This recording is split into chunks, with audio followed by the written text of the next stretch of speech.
Hey guys, I hope you guys are having a great day today. So today, as you can tell from the title of this video, we're going to be talking about Amberlynn Reid and 8 possible traits that the reason why Becky broke up with her is because she's an undiagnosed narcissist. So I have 8 reasons as to why I think Becky ended this relationship. Number 1. The number one thing that narcissists tend to do is blame other people. It's Becky's fault they broke up. It's Becky's fault that we had to get this food. It's Becky's fault that we got this. It's Becky's fault that we got that. It's Becky's this. It's Becky's that. Becky, Becky, Becky. Never Amber. Amber never. The only time Amber took the blame is when she figured out that she had problems in her health. And she's like, oh yeah, I did it to myself. Other than that, when it comes to her weight, who does she blame? Us. When it comes to her not uploading, who does she blame? Becky. She blames us because we put too much pressure on her to film twice a week. Girl, please. Number 2, attempt to convince you you've made a mistake. She's really good at that. That's insane, but she doesn't really do that to us. She does that more to Becky. Becky, you made a mistake by leaving me. I think she said in one of her videos that she made, I think, $1 million, or maybe close to $1 million, or maybe $500,000, or $250,000. So she used money as a way to keep her around. She's basically trying to say in a fucking nutshell, Becky, look what you're leaving. You're the motherfucking mistake for leaving me. And another woman's going to come in and get all this lusciousness. Baby, there ain't no lusciousness to fucking get. You a hot mess city up in there. Number 3. Attempt to guilt trip you into staying or leaving. So she did this a lot with Becky. And the guilt trip, let me move my leg. The guilt trip is not necessarily fucking like, oh yeah, you're staying for money. It could be because, I hate to say it, but she used her unfortunate events in life to keep her staying. And I'm not saying that she did not get those unfortunate events on purpose. Life happens and we get sick and things happen to us. However, things happened in Becky's life. Her mother passed away, and that was a reason for her to keep her from leaving. Baby, I got you. You ain't got to worry about nothing. I'm going to take care of you. No big deal. But, and then the other side is guilt them into staying. I need your help. Please don't leave me. You know, and I think I can agree in some of this stuff that I'm reading, and I will leave the link down below so you guys can see the website. They have moments of screaming, name calling, hostility, selfishness, hatred, passive aggressive. And I tell you what, I am dealing with one of those right now, and the shit is not fun. But when you finally end that fucking relationship, you feel like a fucking weight has been lifted off of your ass. You have lost another fucking, like, how many ever pounds that motherfucker is. On to number 4. They demand attention even if they're broken up with you. Or in my case, they demand attention even if they don't even like you. So, attention is positive and negative. Attention is when they don't do something you ask them to do. Or if they don't get something you ask them to get. Or they come in with a negative attitude. Or they come in with a positive attitude and then it's, I have a positive attitude because of this. Everything is based off of circumstantial things. It's never internalized love. So when Becky was, you know, in her own world, drawing or whatever, Amber needed attention, she probably was like being mean to her, calling her fucking names, being very selfish to her. I could see Amber being that way. And when a narcissist gets mad and when you blow that shit up, they will fucking cut the Achilles tendon. But fucking Amber couldn't do it because Becky had all the leverage. So she would go online. Amber would go online and cut Becky down. She would film that shit. She would talk about her.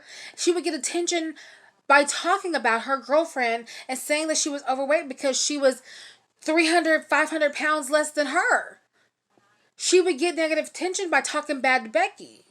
Her attention did not come from Becky. It came from us, the viewers. Number 5, they promised to change.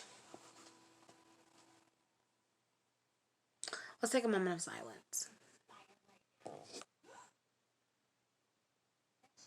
How many times has Amber said, day one, day one, day one, day one, day one? We can make a song.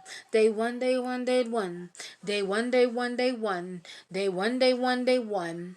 Recently, when Becky broke up with her, she said, but baby, you won't allow me to change? Becky should have had that moment to be like, bitch, I've wanted you to change for fucking years. I didn't have the balls to tell you because I wanted that fucking money. I've been wanting you to change for fucking years, but you won't do it. And she did say it in a nice way. I want you to change for yourself.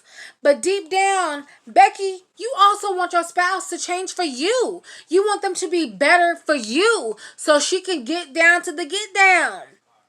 She can't get down with the get down if she's too big. And they always promise to change.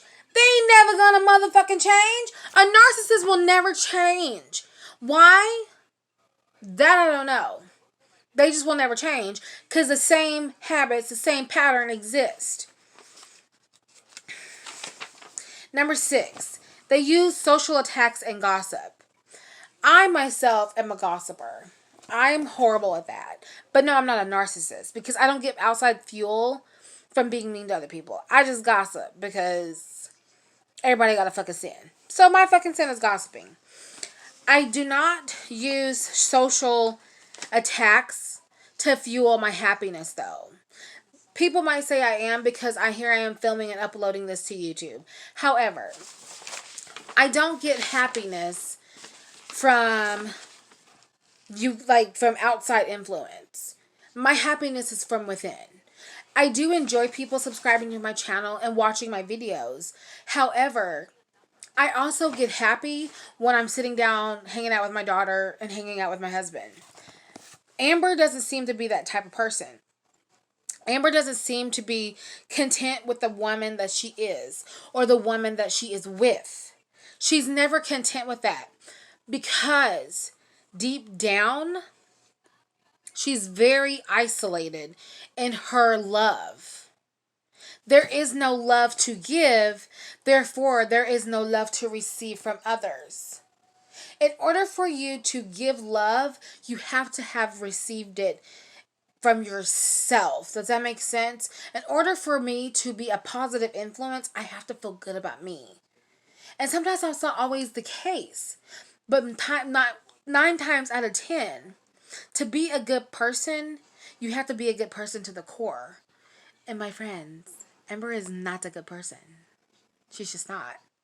She's proving that shit. Number 7, stalking. I'm dealing with that, but that one's not as common as most of the other ones. But I'm definitely dealing with the whole stalking situation. Not like bad stalking, but stalking could be social stalking. It could be texting too much. It could be calling too much. It could be overly attentive to a person's needs. She didn't stalk Becky, but I'll be damned if she didn't join her ex-girlfriend's jobs. And in this sense, her and Destiny worked together.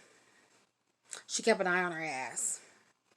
She asked Becky to quit her job. You know why? So she can keep an eye on her ass. That's stalking.